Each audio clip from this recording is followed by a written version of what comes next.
Welcome to the Startup Grind. Frank, thanks so much for joining us. Thanks for having me. Yeah. Don't get too excited. Why not? It's going to be extremely boring. Yeah? I'm going to speak slowly. So, yeah, Frank, in case you didn't realize it, is French. I'm sorry. So thank you for helping us win the American Revolution. Welcome. Appreciate that. Very welcome. But yeah, let's jump forward in history a little bit and talk about the fact that you co-founded Startup Weekend. How many people in the audience have heard of Startup Weekend? Good amount. How many people have never heard of Startup Weekend? How many people are in the wrong room? All right. Yeah, I wonder. I think, obviously it's clearly exciting to jump into Startup Weekend and the founding story and everything like that, but I'd love to start a little earlier and get a sense of who you are as Frank and the path that led up to Startup Weekend. Sure. I wonder, how did you end up in Seattle building a nonprofit for startups? So maybe I can clarify on being the co-founder of Startup Weekend. Yeah. It's not true. It's an elaborate lie. We acquired Startup Weekend from Andrew Hyde, who created Startup Weekend, and at that time it was something very different. From the people here who don't know Startup Weekend, so the way it works is fairly easy. It's kind of a crowd like here. Who here wants to be an entrepreneur? You guys raise your hand. Okay. Who here is an entrepreneur? All right, cool. So, the idea was just to gather a bunch of people like you, to give them a mic so they can come on stage, or maybe we'll come do that later. And you have 1 minute to say what you want to do, and if people like you, or if people like what you pitched, it's going to join you. And that's great. And if your pitch was terrible, then you're going to join them, and that's great too. The original Startup Weekend was 100 people working on one idea.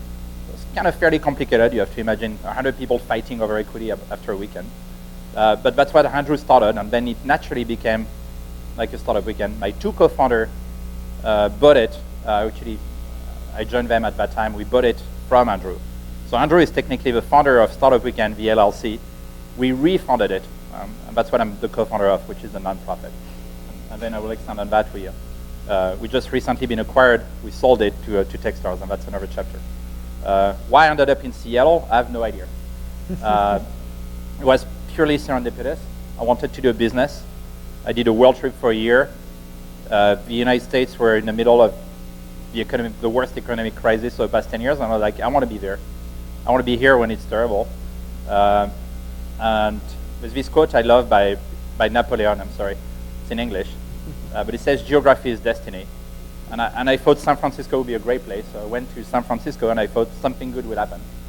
And I ended up meeting my co-founder there, who was organizing his first Startup Weekend.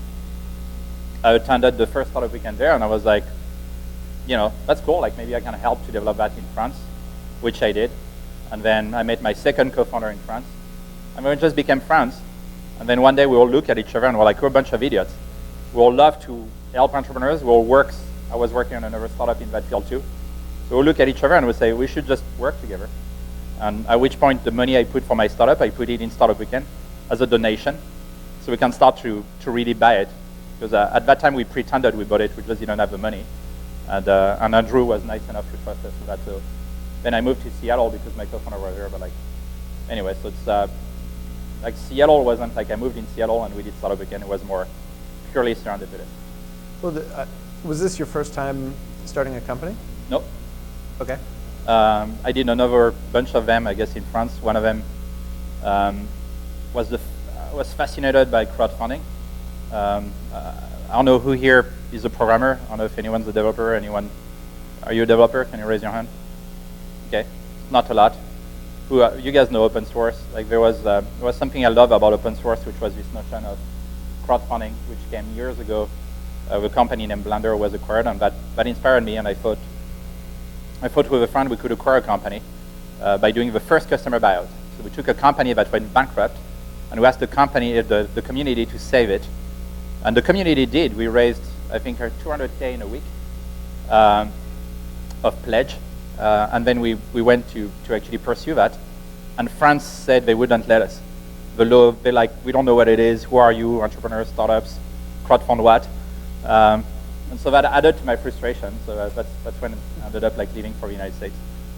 So it's interesting you use the term community, and you know, it seems like in a lot of ways Startup Weekend probably helped define the term of what a startup community is. Well, what was it at that time when you say the community bought this thing, and I guess then how has it evolved or changed since then? Maybe to give you a sense of a community, I'm going to put the spot on someone here, like Ahmad, can you stand up? So this guy right here, for example, is part of elaborating the power of a community. Can you tell? No, stay there. Can you tell what you did 2 years ago? Well, 2 years ago we organized a first startup weekend in Damascus, Syria, for like the first startup community event doing work on, for like doing the crisis and what's going on there. Yeah. So you see, that's the power of a community. There's no fucking way I'm going to organize an event in Damascus, in Syria. But this guy did it. But now the power of a community is if you do it on your own, you know, you can't beneficiate from that. And I think I've learned the community from my past as a developer and part of the open source community. And like, there are no entrepreneurial community. Like you have to remember 5 years ago, if you wanted to do a business, and you've been to business school, you would do a business plan. You would go to the Chamber of Commerce. People would tell you, go and get a lawyer, go and get an accountant. With social network, and you interviewed the founder of Meetup recently, everything changed. Now I can just say, who here is an entrepreneur? You know, and I don't need a room to do that anymore. You can do it on the network. And realizing that is powerful. But the second thing you have to realize is, how do I get this abstract network to physically meet? And that's what the community is. I think it's kind of this mix of online and physical, and you can apply it to many things. You know, we decided to apply it to entrepreneurship. And just amazing people like Ahmad is like, there's thousands of people like you guys. And you know, you go from, I'm alone, I'm kind of weird because I'm this weird entrepreneur, to suddenly to be like, oh, there's other weird people like me. And then suddenly you feel great. So anyway, I don't know if you answered your question, but there's so many communities, you know, to develop. And you can really think, I think right now is the beginning of this community revolution, I don't know what to call it, power of a tribe. Yeah, no, it's interesting how much the internet has evolved to allow people of different interests in different geographic locations to network, and the sense that startup founders, people who are very much alone in the idea of wanting to start something, can actually congregate together. Yeah. It's neat. And again, it's just the beginning. There's so many, think about your own life, and think about like, if there's other people like me, if you didn't answer that, there's probably a community to build around that. Like, you know the theme, I mean, like, Peter and I are working also together on a new startup, and I think the idea of it is just to be, we've been helping for many years, you know, more people to become entrepreneurs. The one thing I know about entrepreneurship is it's fucking hard, and you will fail. And so, what happened when you fail? Right now, there's no community of people, like, what do you do when you fail? What do you do when you transition? You see, that's another community to build. And if you guys have questions, by the way, like, please just stand up and yell. Sure. Stand up and yell. Go ahead. So I've met people from Canada, Sweden, and all these places, and they say, you know, culture different there. People aren't as entrepreneurial. I know from my own work that business culture, for instance, seems to be different. Do these national business culture differences matter, or is that kind of a lot of belief? And what matters is that basically people are the same everywhere, and we're entrepreneurs everywhere. Well, tell them, you know, there's guys in Syria who do entrepreneurship during wartime. Like, there's no excuse, number one. And number two, no, entrepreneurs are the same around the world. I have no doubt about that. You travel around and you'll see exactly the same people. Like Syria, I was in Iran a couple of months ago, San Francisco, New York, Canada. The entrepreneurial community is exactly the same. And if you're doubtful of that, you can reflect on history. I mean, thousands of years ago, people would do business on the Silk Road between different countries. Like, it's in the human nature to do business. And entrepreneurs are this 0.01% of the population that does that. And whatever your culture, whatever is happening, people want to exchange things with other people. I think it's an extremely fundamental thing. And I think it cross culture, it cross religion, it cross everything. So then, what's the impact on these different national business cultures?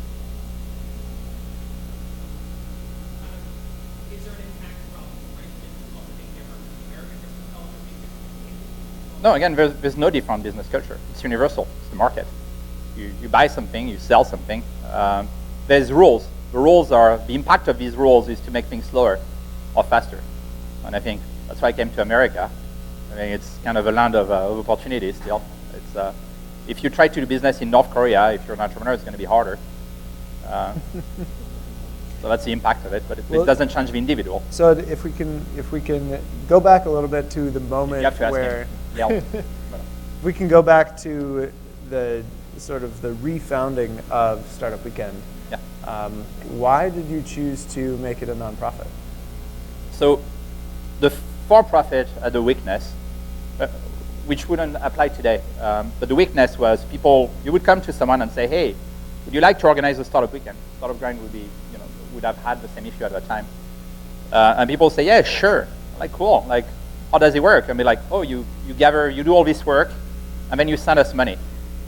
And people are like, huh, like, why would I do that? So sometimes I would do that one time, and then they're like, no, I'm going to do it myself. So the original day of Startup Weekend would be a bunch of copycats all around the world, and everybody would do their own local version of Startup Weekend.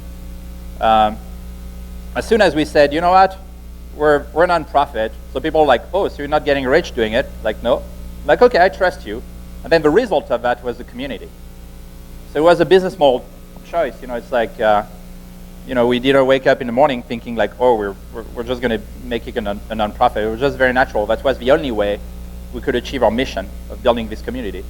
If not, like there's no way we can do a Startup Weekend and be like, hey, we're going to charge you $1,000 to work during a weekend. That wouldn't work neither. So it was purely a business model to achieve our mission. So in the first days that you were really all working as three co-founders together, how were you surviving? I mean, did you have savings, or if you were paying money in to actually essentially buy this from Andrew, like how did you go about it? I'd like to say we're almost 4 co-founders. Ashley, who became Mark's wife, was also part of that apartment. So we're 3 guys in an apartment. I lived a year and a half on a couch, sleeping on one side of the couch and working on the other side, and going back and forth with friends because I didn't have a visa. And so, it's like you just make enough money to eat pasta. I think at one point my bank account went down to minus $5,000. And like, yeah, so just take a leap of faith. But again, we had no doubt. We know the economics would work at one point. It's just how much can you endure that thing? And at one point, like we got support by the Kaufman Foundation, and then we raised, I don't know if I can disclose how much, but more than $1 million, and then life was easier. Well, how did that actually happen, the Kaufman Foundation? My co-founder, Mark, was going to an event in Dubai. There's this thing called Global Entrepreneurship Week, which Kaufman created to celebrate entrepreneurship worldwide. And we won the first prize. Like, we're like, what are you guys? You're in every single one of our countries. And then Bo Fishback, who was at that time like part of the Kaufman Foundation, met with Mark. Then we met with the president of the foundation at that time. And again, if you don't know the Kaufman Foundation, talking about the Kansas City versus the Mets, Kaufman, which is where the game is going to happen, the Kaufman Stadium, was an entrepreneur. And he said, wow, what happened to me was great. I'd like more people to experience that. So he created this foundation, and that's the largest foundation in the world that supports entrepreneurship. It's a $2 billion fund. And so these guys were like, my God, like we want to help you. And really thanks to its president, who supported us, and then the rest is history. But the idea is, how do we pursue what Mr. Kaufman wanted, which is more people to experience entrepreneurship? Because it's a great experience. You achieve freedom, you achieve impact, and how do you think that, we talked briefly about community and what that means. How do you think it's changed since, what year did you guys officially sort of recreate Startup Weekend? Sorry, can you ask that again? Yeah, what year did you buy Startup Weekend from Andrew? It was in 2009. So how do you think things have changed in the last 6 years in terms of the perception of entrepreneurship, the entrepreneurial community? I think it's great. Again, like when we did the first Startup Weekend, like sometime I would have 15 people. Now every time you do something, it's like 100 people, 60 people. Like it's started something. I think the only community I can think about that worked before was maybe TedX was a big inspiration. But they have a different model. They would do these big events every year. We didn't have that. And now, like, to give you an example in terms of density, I think what has changed is now the density of, the outreach to this community has increased. We launched another product. Andrew actually launched it. It's called Startup Week. There's one going on right now in Seattle. And it's getting all the events that support entrepreneurship to happen during 1 week. In 2009, I'd say maybe in Seattle there would be 3 or 4 of these. Yeah. And I think now there's more than 100. So you can measure it that way, increase. Do you think, how have you seen people's approach to entrepreneurship change? I mean, in the sense that so in the last 6 years, Steve Blank's writings have become a much bigger deal. Eric Ries has become a big deal. There are a lot of other, there are now an extraordinary number of people blogging about entrepreneurship. The number of VC funds has exploded.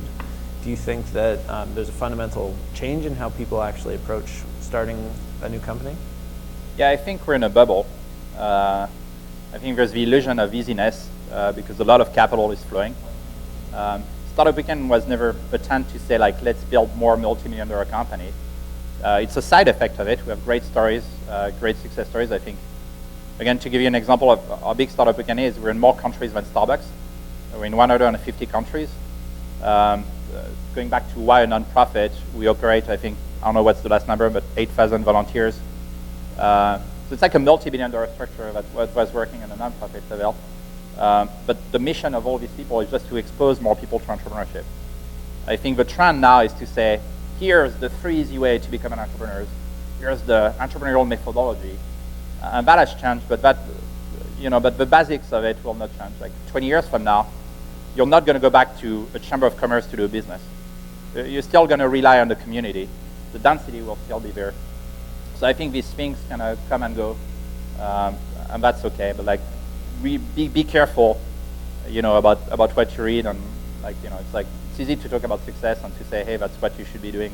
I always want to do that when I'm on stage and tell you, oh, like, look how amazing I am. It's not true. I have no fucking clue how to do a business, and no one does. No one does. It's you have to realize that. It's just you have to experiment. You have to try, and if you succeed, that's great. But don't think that, you would take someone like Bill Gates, put him in Syria, hide his name, give him the same amount of money, and tell him you cannot use your network. It's going to be as hard for him as anyone else to build a business from there. So your network is important, but like the blogging, the VC thing increased, but it will go up and down. So, but the community will always be there. That will be that will not change. So I'd love to start opening it up to questions a little bit more. Typically when we have a bigger audience, we have a system for doing questions, but with kind of a small, intimate audience this time around, I think we'll just... If you ask a question, you have to pay me a drink after. No, I'm kidding. Only if it's a good question. Yeah. I just wanted to know, what is your comparative advantage compared to the hundreds of associations, non-profit, UN-associated, government-associated agencies that have been trying to promote entrepreneurship all over the world? How do you attribute the success or the comparative advantage of your approach? So just in case you didn't hear it in the back, what's the competitive advantage of Startup Weekend compared to all these other associations and other things that have existed to support entrepreneurship for a long time? I think the main one is we're grassroots. Like all the associations you talk about, they come and they say, they're not part of a community. They just say, hey, I want more entrepreneurship now. Like, and they're going to be like, let's put new laws about entrepreneurship. Let's do all these things. I think our advantage is to be part of a community. Also to be nice people, I guess. But like, if you work at the governmental level and you try to be like the UN of entrepreneurship, first of all, your chapter is just a subset of the UN. You don't wake up in the morning thinking about entrepreneurship. Like even USAID or things like that, like they also operate very slowly. And again, they operate from, here's our multi-billion-dollar thing. How do we support things? So you see, like, I think our competitive advantage was to build this bottom-up approach, where we don't push things to people. We actually, that's the funny thing too, is like we're a nonprofit. And the truth is we're not leading our community. It's our community who leads us. If tomorrow I go to an organizer and I say, hey, I want you to say all these things and to do all these things, and if he doesn't want to, we'll say no. So you see, it's like you just learn from each community and say, hey, these guys did that and it was pretty good. What do you think? Oh, we should do that too. So we're not telling people what to do. I think that's a competitive advantage. We're listening. We're letting this community flocking together, bottom up. I think you also told me at some point you participated in a startup weekend event recently without telling anyone. Oh yeah. that you were one of the Putting founders. someone else on the spot, like Jenny, can you stand up real quick? There you go, with beer. So I was with the amazing Jenny here at the startup weekend. Maybe you can tell which company we built. You built. Oh, wow. Okay, so a little bit of background. I work in finance, not very entrepreneurial, and I met Frank. I've known him for 2 months. He was trying to get people out there to pitch my idea. He went out and made up some idea of how we could do your own name the company Gen Cup. But It actually got people to join the team. I think we had, what, 6 people? yeah. Yeah, we worked on that all weekend. We didn't win, but it was fun. So that's the lesson here is number one, the idea doesn't matter. You can just come with any excuse and you can build a team. The idea was great, though. It was using drones to support the insurance company, the future of insurance. But the second lesson is I lost. And that's something also we talk about at Startup Weekend, and I measure statistics on that, is winning Startup Weekend doesn't mean you're going to be successful after. So again, my experience here is to be like, you see, it's hard for anyone. You just don't give up, right? It's like if someone tells you you cannot be an entrepreneur, like, and you stop right away, then I can tell you it's going to be hard because it's just more and more failure. I don't know if I answered your question, but like that was my lesson. It's great, is to lose at your own thing. So yeah, again, like don't listen to me. I'm terrible. Were there teams that actually spun out of Startup Weekend? Were there companies that actually came out of doing a Startup Weekend together? Thousands of them. I mean, I just keep like, now I have to Google to figure out what went to Startup Weekend, but you have also side effects. I tracked, I think, $500 million of value was created through Startup Weekend directly, but there's also the indirect effect of it. It's like someone goes to a Startup Weekend, failed at Startup Weekend, met someone there, and because of that, he's going to launch another company. It's really, really hard to track. I mean, that's another subject. If you want to track the impact of a nonprofit, it's actually a very difficult exercise. But I have no doubt that that there's value being created, and I'm sure you have hundreds of stories also. It's like we're. Yeah, we do. Yeah, Easy Taxi is one of the famous they met during Startup Weekend event. Easy Taxi is very famous, like the application in the Louder. Yeah, talk a little bit louder. A little bit louder. Yeah. I'm talking about success stories came out of Startup Weekend. It's one of them, the most famous one is like Easy Taxi, with including with a bunch of other folks that met in Startup Weekend. They did an application called Easy Taxi, it's now $100 million. They met each other like the co-founders during Startup Weekend, and they just came out and Easy Taxi, they get funded and they continue. Easy Taxi. Yeah. Easy Taxi. There's another one I know well because I was mentoring it, and I was the organizer. It's called Cantox, and they do foreign exchange, and they just passed $2.5 billion of foreign exchange done on their platform. It's like very success stories, but like to me it doesn't matter. Like don't get the illusion. If I can give you an advice, is don't focus on the success. Like look at the failure. There's this experiment that was interesting during the Second World War in America. There was a special group of scientists, and they were like working on like making planes more efficient. And the idea was to look at the planes coming back. And at that time, the way the army would work is they would look where the holes would be in the plane, and they would decide to reinforce these parts of the plane. And what this group of people said is like, no, that's the opposite. It's where there's holes, that means, and the plane came back, that means it's okay. What you want to look at is where there's no holes, because that means that's where the plane has been shut down. The same goes to me with entrepreneurship. You will not learn a lot from success. Everybody will have a different kind of leadership style, kind of stories. What's going to be very interesting is to look at what failed, what didn't work. It's going to go back to lean, by the way, like this whole notion of.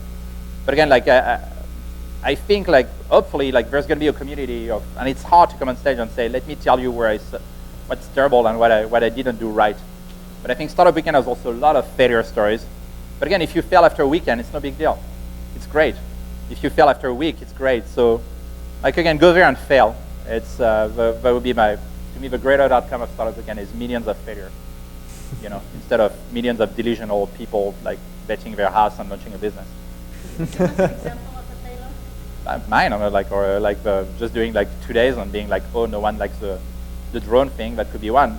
Now, what's interesting is how do you react to the failure? And one is giving up, and the other one is to work on. So, I don't know. One failure I can think about is one guy who's been working for 2 years on his idea. I was like, I've got this great idea, and I've been working on it, and I really know it, and I'm coming to Startup Weekend to find a co-founder, and I didn't want to talk about my idea, but I guess somehow he came and he talked about his idea, and then no one joined his team, and then I realized, holy shit, I spent 2 years of my life thinking of this great idea, and then suddenly I realized it wasn't that great. That's a good example. That's a classic one. Are there stories of failure internally? Meaning, like for the Startup Weekend team itself, are there things that you tried to launch that didn't work? Many. We did start something a long time ago. It was called Startup Foundation, and the idea was to create. We have this model called the entrepreneur journey, and the idea was to be intentional to help the ecosystem, and to say we're going to help this ecosystem to work by paying people full time to connect the ecosystem. And we shut it down after 3 months because the economics wasn't working. But we didn't give up on the vision. And that's what we're achieving now with Techstars and with the exit. So again, you can fail on something, but doesn't mean you have to lose your focus on it. More questions? Yeah. How technical or non-technical? So to repeat it, how technical or non-technical do Startup Weekend teams tend to be?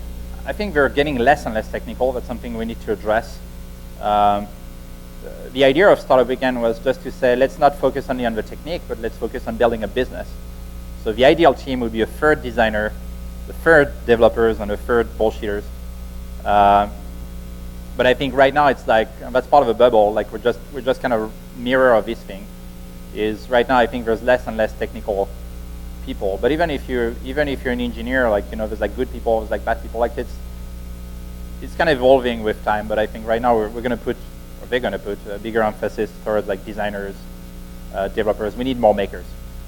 So just when you say designers, developers, and bullshitters, yeah. What do you mean by that?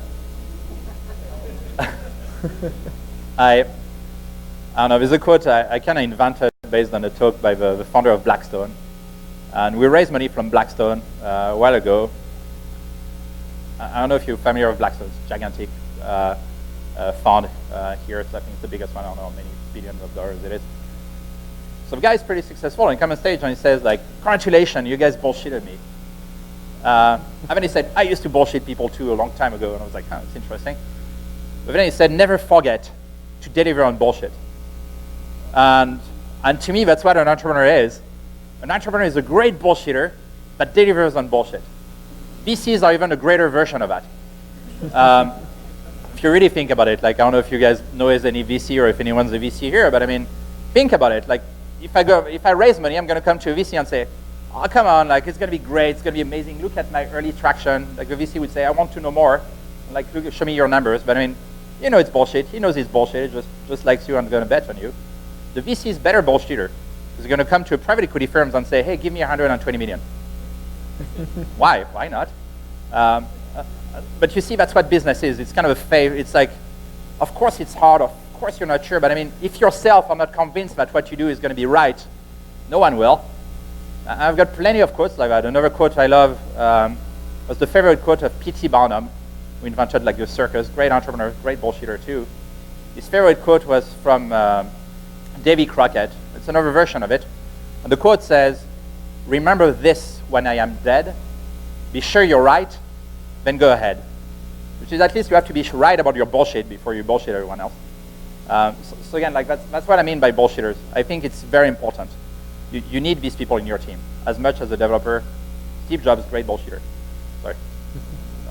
Yeah. Forward a couple of years, recently in Startup Weekend history, you guys were announced an acquisition of some sort by Techstars. Can you disclose a little bit of that process and if you think that Startup Weekend will be successful in that framework? Sure. How that affected? So to repeat the question again, it is looking at the Techstars acquisition. Can you talk a little bit more about that process, and what is Startup Weekend going to look like under Techstars? Who knows Techstars? Good. So the context is we sold Startup Weekend to Techstars. Why? Maybe I should start with that. The why is because we reached the limit of our model. So we shifted towards a non-profit model. And the way it works is you go to raise money so you can run more Startup Weekends, so you can pay more people to run it. When you work as a non-profit and you're doing a non-profit within the entrepreneurial world, there's not many foundations that's going to help you. Usually non-profits are towards education, towards helping people to get food, towards these kind of things. A non-profit that kind of advocate for capitalism or entrepreneurship is kind of a weird animal. So a lot of our funding is coming or was coming from large corporations. And the issue is the more we want to grow, the more you raise money, the more corporations want something in exchange of it. And again, as I said, we don't control the community. So if I come back to the community and said, hey, we did a great deal with, I don't know, the Chase Bank, and now I want you to spend 10 minutes talking about how great Chase is, so we can get this money, so we can run Startup Weekend, then it's not stable anymore. So we're reaching that limit. And so it made a lot of, there was a big debate internally about should we stay a nonprofit or should we figure out a home? And again, as a founder of a nonprofit, I'm not getting any advantage toward an exit or not, so it's very easy to me to think through it, which was what is the greatest thing for a community? And Techstars, we know them well as human, not as a founder, things like that, like Brad Feld's amazing, the David Brown, David Cohen, great people, they showed that they love the community. And so it was very natural, I think, for us, for me, for Mark, for other people who were part of the early days of Startup Weekend to support that. The other option would have been to scale down Startup Weekend or to stop the growth, and that wasn't an option. Now, is it going to work? I don't know. I mean, you have 75% of merger and acquisition that fail. But is it possibly something that allows Startup Weekend to be even bigger? Startup Week, Next, all these things? Yes. And so that's what it is. It's let's bet, let's double down on making it even greater. So that was the logic behind it, shortly. More questions? When it comes to the businesses, how much can you let go of all the conventional business-like processes that you were mentioning, going through the Chamber of Commerce, getting the accountant, going through the legal structure? Have you reached the point where you could absolutely let go of all that and find a very total different way of organizing it? So, speaking as a business? If I were to summarize the question, there are lots of different hoops that you have to jump through and other things that you typically do when you start a business.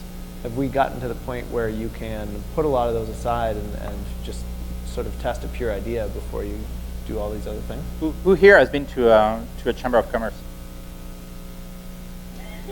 All right, so you see, we're almost there. 5 people. I think it's already deprecated. I think if anything, I talked to someone in government a while ago about it, but I say you have a great hardware, you have a terrible software. If they just need to upgrade, I mean, it would be great if they, if they embrace the community thinking and just, make it modern. But I mean, right now it's already useless. No one goes there anymore. Question here?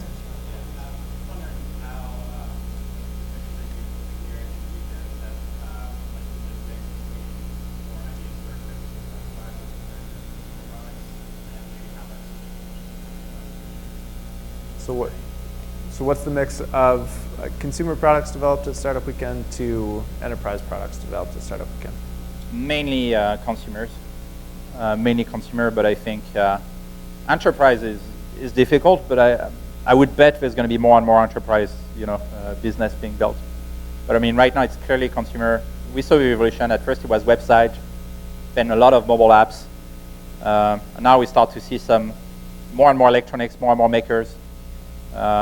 Techstars is a great success story with that. I don't know if you know who here are going to watch the next Star Wars movie. So there's a little toy in it. It's called it's the I don't know if you know the Sphero. It's like this thing you can control with your iPhone. It's a bunch of people who were at Techstars who did this amazing device, but then they went to Techstars Disney, and because of that, the CEO of Disney was working that day, saw that thing, and he knew about the about the Star Wars movie.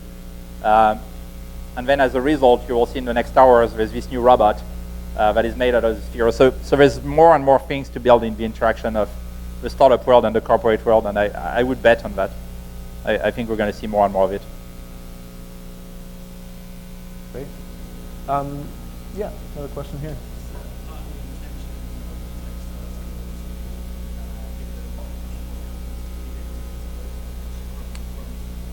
So it's part of the intention of the Techstars deal to feed more companies into Techstars programs. I think for some of them, yes.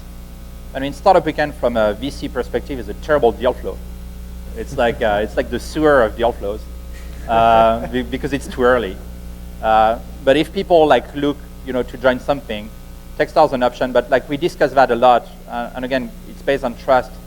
But Techstars has always been neutral, or try to be. We're really trying to help. I do believe that. So I think at the end, it's great business. I think it's very smart. If you try to help more people, therefore you'll get better deal flow. So I think it's a great deal from business perspective, but I think they get it. I think that would be a terrible deal, would be, let's make Startup Weekend just the Techstars thing and that everybody has to go through Techstars. You would kill the community. So I don't know if that answers it. But, question on the end here. I can talk about it. It's called Recorp. Question was, what are you working on now? Oh, sorry. It's called Recorp. I'm experimenting it, but I mean, going back to this friction, I just want to think about how can we get people to recognize entrepreneurs. Something I'm writing an article right now, and the message is to say, did you know it's as hard, or actually harder, to build just a $1 million business than to graduate from Harvard? Like, that's how hard it is. And I think few people know that. And if you build this $1 million business and you fail, then it's really hard to go back, to do something. Like, failure is really tough. Like, there's a lot of psychological things happening in an entrepreneurial mind. And I want people to recognize all these, thousands of people who graduated in a way from a bachelor in business creation, a master in business creation. And so the idea is to find the gap and to build this expert network of people who are transitioning or are available and inject them in corporation. Because our corporation right now is extremely boring, extremely slow, but I have no doubt that if they can allocate their capital in a better way, if they can trust the people that work for them, that good things will happen. So that's what Peter and I are working on, which is, can we actually change the way corporation works, like as an ecosystem, can I try to replicate this community or grassroots effect within corporations? So that's the idea. Full disclosure, I've been helping Frank actually figure out what this is going to be, and maybe we're wrong. Maybe we're never going to make it. Heard of holacracy? Sorry? Oh yeah, totally. So she asked if we'd heard of holacracy. Yeah. Big fan of Tony. Well, sure. raise your hands if you know that word, holacracy. Holacracy. Brian Robertson. All right. Do you want to explain it? Sure. It's basically Tony Hsieh. I don't know if you know Zappos. Tony Hsieh, a big fan of that, and the idea is to say there's no hierarchy, there's no title, and all these things. And a big fan of that, but the practice of it is really hard. I don't know who here works in a big company. Well, Zappos is implementing holacracy successfully, and there are a few more companies, big companies doing that right now. I agree. It's also a more advanced way of thinking organizational design. No, totally. Yeah, question here. If we are on a bubble right now, as many things. I think so. Maybe I'm wrong, but I do think we are. You're not the only one who thinks so, but how do you think that that's going to impact the entrepreneurship community, and what and how it's going to survive the next step? So it's a great fundamental question. If we're in a bubble right now, how is that going to impact the entrepreneurial community over the next few years? Yeah, I think greatly. I mean, capital, I think it's a different bubble. My guess it's a VC bubble. So I think the VC community is going to be greatly impacted. I think we're going to go towards less and less VCs. As for the entrepreneurs, I think, the one who didn't make it, like, it's a good thing. It kind of purifies separates the bad weeds from the good weeds. But at the end, I think, like, the next step might be crowdfunding, like more angels, more other things. Like, you know how much capital, anyone knows how much capital you need to build a high growth company on average? Inc. 500, high growth company. Do you have any idea how much capital you need? On average, it's $25,000. 25,000? That's it? Yeah. And so that's based on Inc. 500 study, so looking at the 500 fastest growing company. So you see, I'm not too worried that after the bubble explodes, there's still going to be people who figure out a way to raise 25K. I think right now it's great. There's going to be the survivor of this bubble are going to be the next Amazon. And the fact of VC, so again, I think it's great. I think the next step will be even better. But again, you're still going to have Startup Weekend. You're still going to have accelerators. You're still going to have all these things. Like it's still going to be there 100 years from now. You're not going to go back to, oh, I'm alone. What am I going to do? It's a lot of the companies that sort of restarted the tech scene here in New York City after the 2000.com crash. You know, they started in kind of a tech wasteland, but they're now sort of the pillars of the startup community. So like Meetup, Foursquare, Gilt, Warby Parker maybe. They actually came when it was exactly the wrong time to start a company. Yeah. Interesting.